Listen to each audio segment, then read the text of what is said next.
Hey guys, this is Bill Chris back in the cave, and today I'd like to talk to you about double teams. And I was thinking about it. I was coming home on a long drive last night from a fishing trip, and I started thinking about playbooks, and it's kind of interesting how in playbooks we draw up double teams and assume they're going to win, and then conversely we come back and double team the other way and have a solo and assume we're going to win that. Uh, that's great if you have an incredible offensive line, but that's not usually the case for all of us. So everybody has drawn up in their playbook something like this, which is a double team on a three technique we'll start with. And, you're going to go to backer. And there it is on the whiteboard. It's a touchdown. The backer's blocked. The three techniques blocked. And, it makes sense. You would expect two guys to beat one guy. But really, it's a 2-on-2 head count deal here. So you're expecting two guys to blow this guy up and get to this guy. And there's different philosophies. And I've watched a lot of film of double teams over the years as a coach, scouting, prepared for games, and as an evaluator for colleges. I've seen double teams all across the state in all different leagues, and seen good ones. I've seen a lot of bad ones. I don't know if there's always a scheme to it. I think the common thing that you hear, particularly at lower levels, is, hey, let's just double team this guy and put him in the lap of the mic. Put him in the lap of the linebacker. Just move him right to the backer. That's the plan. We're going to get our butts together and just overpower him. And that's, in theory, I have a problem with that all around. In reality, in theory, it doesn't work that well. As a guy that's played a lot of offensive line and some linebackers and inside linebacker, it's not going to work. I mean, it could work, and if it's worked for you, that's great. But in theory, all things being equal, you're not going to move this three technique, if he's worth his salt, into the lap of this. There's a couple moving parts here that are arguable in my book. That you can move this guy 3 to 4 yards off the line of scrimmage consistently and guarantee this play will work, and that this linebacker is going to be standing there waiting for you to deliver him into his lap. Okay, this linebacker right here, he's trained to read cloudy clear. Even if you're dominating that three technique, and I've seen many games, many highlight films where the three technique does get dominated. He's getting driven right back to linebacker. That linebacker's gone. By the time that body is in his lap, he's going to shuffle, clear, read cloudy clear, and go and fill the hole. So he's going to be here by the time you have that three technique 3 yards off the line of scrimmage. So how do we give ourselves a chance that we can reliably assume in our playbook that this three technique and this mic are taken care of? And then I'll go into, it's the same technique for 0 to will. It's the same technique for one technique to will or mic, and it's the same technique. I'll go into how, because now, also on the backside, you have a block, especially if you're trapping. So now you have a 1-on-1 with the guy. If you're running trap away, right? Now this guard's 1-on-1 versus that three technique we had a double team, and we're assuming we win that too. We're pretty optimistic on offense. I'll give us that. So starting back with the double team, how do we make sure we get that double team? How do we make sure the other guy in the 1-on-1's taken care of? And I'll teach you a sneaky way. I'll show you a sneaky way how to get an extra double team without changing your numbers. So this one right here to start with. How do we do that? Okay, there's a way to do it, and there's a wrong way to do it. So first with our guys, we start with our feet. So if I'm the guard, and this chair is the defensive tackle, okay, because I don't know if he's going to go, I'll check and film, but if we have a guy that's going to be jumping gaps, this is really important. So and I always believe the second foot in the ground wins. In physics, okay, if you have momentum and your second foot hits the ground before his second foot hits the ground, you have momentum. You're going to have advantage in physics, even if you're giving up some weight. So I want to strike on my second foot. I also like, whether I'm tackling, doing block destruction, or blocking, same foot, same shoulder. So if you hit same foot opposite shoulder, your hips are bound, you lose strength, you lose power, you probably get knocked in the backfield as a guard on a three technique. So I'll pick up my inside foot near the guard first, away from him. Okay, I'll move forward just that fast. That's all it's got to be. Right? And the second foot's going to drive right between his feet. I'm right my foot is square right between the legs of the 3 technique, okay? It's a shoulder block. We do have different rules. We shoulder block our outside zone, we outside zone, but our double team rules change significantly in that. So this is gap scheme shoulder blocking we're going over today. Outside zone, inside zone would be different rules, even though we shoulder block it. So on a shoulder block, okay, I'm here, I'm striking, and I have the flipper. I got my shoulder, I'm leading with my shoulder, my head's up, and my ear is on the hip of the defensive tackle of the 3 technique, okay? I'm right here looking inside in the A-gap. This arm, this flipper, I'm going to hit, okay? This arm is going to be like this on contact. Okay, you can make a fist, but it's going to be here, shoulder, classic flipper. Here's a little trick that you don't see often, okay? So I'm going to strike, I'm going to open up and grab his hip. So it's inside, step, strike, this arm goes like this. And I'm grabbing his hip, okay, right here. And I'm pushing on his hip as I go. So now I end up like this. Now, if the guy's real low, okay, he's trying to grab grass, this arm's going to come in and it's going to drive up into his shoulder pocket right here. We teach pivot points that bind hips of defenders, or conversely offenders. If on offensive line we're trying to do block destruction, the pivot points in the body, inside the shoulder here, inside the shoulder here, you strike there. Okay, you turn them on their hips and they lose strength and momentum. So also they'll come up. So I'll strike here and that'll turn him on his hip and lose strength and keep him up, prop him up. You might not lift him back up, you'll prop him up for the tackle coming down. So the guard, inside, step between, shoulder, head up inside, wiper around on hip, okay? And he's going to keep his movement. Now he becomes the pivot man. His hips are going to start swinging. When you do that, your hips swing around, right? And we're looking to gain movement on this guy, not drive him in the linebacker's lap. We do want to move, we'll drill moving him 3 yards. We know how, we practice it, we want to, but we're going to do it in a certain way. If we don't move him 3 yards, we still win. That's the key to this. Tackle. He's going to take a 45-degree step. He's coming down nice and low too. He's bringing flipper, okay? And his other hand, his free hand, his outside hand is out and up, okay? And he's getting movement. So all we want is movement. We want 3 yards maybe, but all we need, I should say, not all we want, all we need is get that 3 technique going off the line of scrimmage, okay? A yard's more than enough. And it's really hard at this point with that movement on the pressure point, this tackle coming down and driving, square hips into him, the guard coming through, getting cheek to cheek with the tackle, okay? We have a lot of power. They can't split, they can't grab grass, and if they spin, it doesn't matter, okay? We're getting movement off the line of scrimmage right here, a yard, 2 yards. Once you have movement, it's really hard. The defensive tackle is really out of the play. Okay, it's take a special kind of freak to be getting moved backwards and then change direction and come back forwards again in the middle of a play, particularly with a guy still on him with good technique, with leverage. So if that guard's still on him, he keeps rotating around, he's going to start taking over the block. His head's going to start sliding to his chest. But he's on him low with leverage. That, at the minimum, that defensive tackle is going to be stopped. But in most cases, he can continue that double team into the structure of the defense deeper. Now the tackles, eye out, hand up. He's looking for that scraping Mike linebacker. That linebacker is going to read that cloudy clear. Let's see that double team, laterally step, slide, and try to fill. So ultimately, the reality, we draw it up like this, and we're just going to that linebacker standing there looking like he's in the stands or something, not moving. Really, this is a moving target. He's trained to move. So he's going to be right here. You're going to get movement to here. You're going to have a mic here. So the guard's going to end up here. The tackle's going to end up here. And he's going to fit inside shoulder because you're still hip to hip. I want his head inside this Mike linebacker. Square to him, but inside.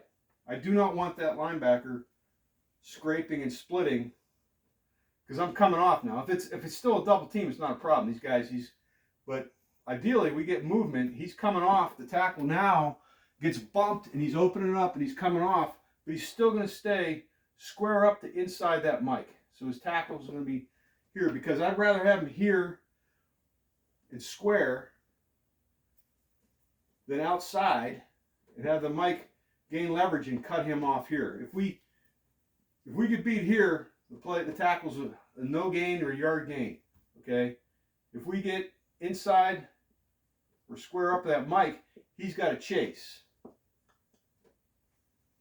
I prefer to wall him off and keep him here, but if I'm going to get beat, I'm going to get beat over top so that he has to chase my back, and that's a mismatch. Because our back, while this is going on, the timing of the backfield too, the ball should be at the line of scrimmage by the third step of the offensive line on this double team block. So now we moved the linebacker. I mean, we're trying to get a running back to here in three steps. You don't think a linebacker can't be here in 3 steps? How in the heck can you drive this body 3 yards into the backfield and put him in the lap of a linebacker? Is he asleep? So we got to come off quick, 3 steps. We're here, we fit inside or square up, try to keep him sealed inside, but if we're going to beat over top and have him chase our back going at a 45 angle to the flag at the corner of the end zone. So that's how we do a double team. That's how we teach it, and that's how we assure that we're going to win the double team.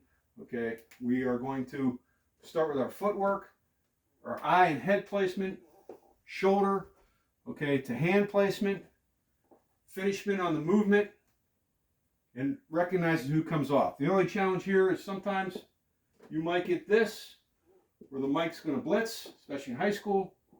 Okay, and we don't want this either. And this mic coming underneath the double team. So with this head up originally like this, striking with the flipper, he should be able to read that mic coming. And if he sees the mic coming, he's not going to this. He's not bringing this out. He's just stepping inside and walling off this mic right here.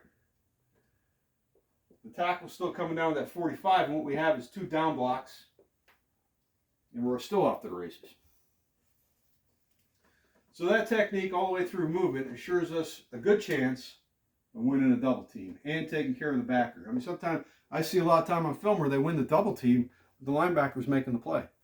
Okay, and you have to get the linebacker. It's as important as a dominating double team. So that's a way you can assure a good chance to get to a mic linebacker. Okay, a secret hack I'm going to teach you, that's how to gain an extra double team at the point of attack. Okay, there's a couple different scenarios which you can get this. One is, I have a video on the 434 insert out of dart formation. And in it, I talk about the sniffer, and I'll give you the same fronts here, just for simplicity. In this case, we're double teaming the 0 to 1 technique. This is an underfront, but we're double teaming. The tackle, the center will take on the role of the tackle in the double team. Okay, be the postman driving the wheel. The guard will take place of this guard being the pivot man, swinging his hips and all that. So that we do get this. Still looks like that on the whiteboard, but now we know how to do it, okay? Now over here, we just talked about how hard it is to block this 3 technique. We do that because we have leverage. We assume we won that. Oh, we got leverage. We won that. Well, we all know that's not the reality. It's a one-on-one with a guy that's trained to beat double teams. So you can't assume just because you have leverage, you're going to win this. How do we get a little insurance, or what happens when we don't win it? Well, a little bit of a hack we do with this guy right here. The locking back is reading that. So he's going to insert, and he wants to get up to this mic linebacker. He's going to scrape across, and this probably is a good angle to start him. He's tight and wide. He's going to take a lateral step, and he's going to go like that. He's going to go up to this mic, okay? We're going to run up. He's going to split this double team. We got a guy on this wheel. We got a guy. His fit is outside on the mic. But what we're going to do on the way there to make sure we get nice and tight, have a good fit, and make sure this guard now is going to win that against that 3 technique, or at least give us a great chance. He's going to laterally step. He's going to run. And he's going to bump that guard. If the guard's still there, if he blows the guy up and takes off, we don't have to worry about it.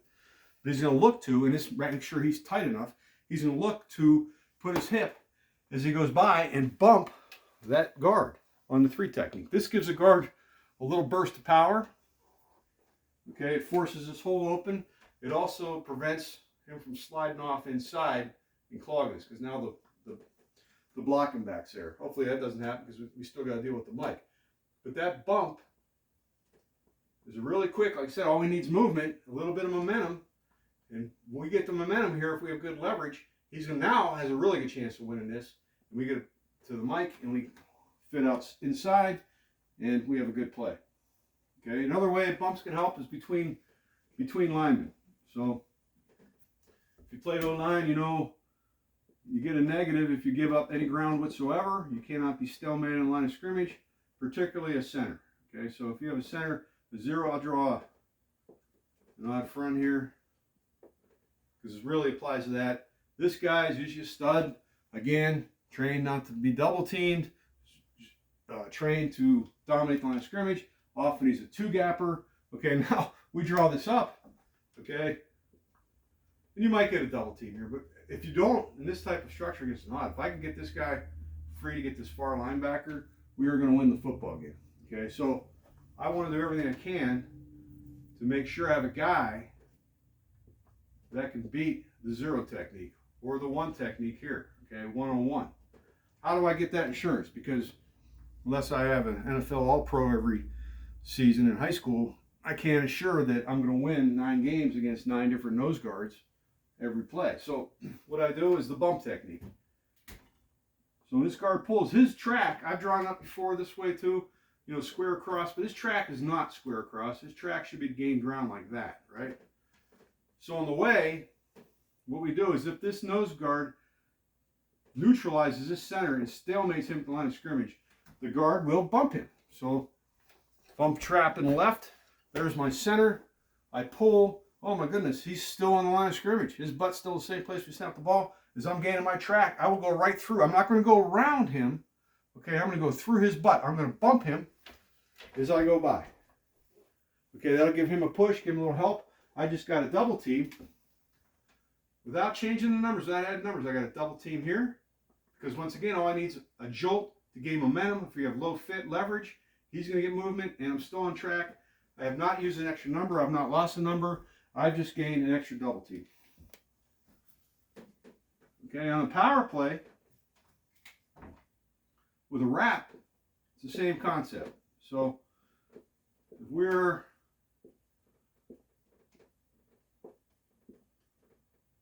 wrapping, say we're doing like a buck sweep, okay, or let's say a buck sweep, we're kicking the end, and we're wrapping around, okay, we have, once again, the tackle 1-on-1 with the 3 technique. This far guard, when he wraps, he's trained to come as close to this double team as possible, is where he enters the line of scrimmage. So he will come and he will bump, because I want him, this is a double team video. I do have dominate line of scrimmage and trap, gap, scheme videos, but you know, to make sure we win this solo, okay, he's going to bump that tackle.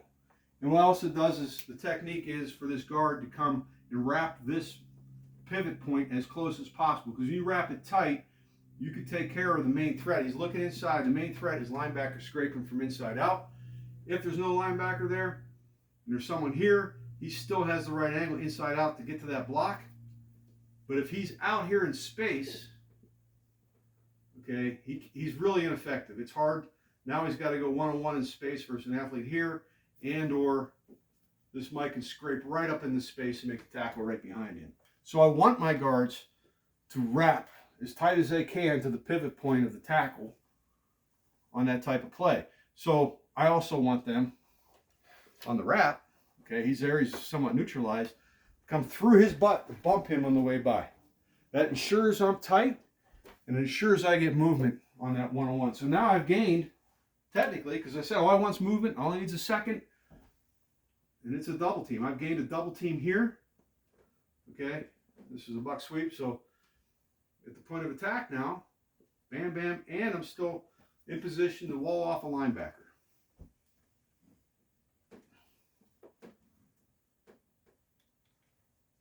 So there's some ways to increase the effectiveness of your double team and actually make it realistically effective.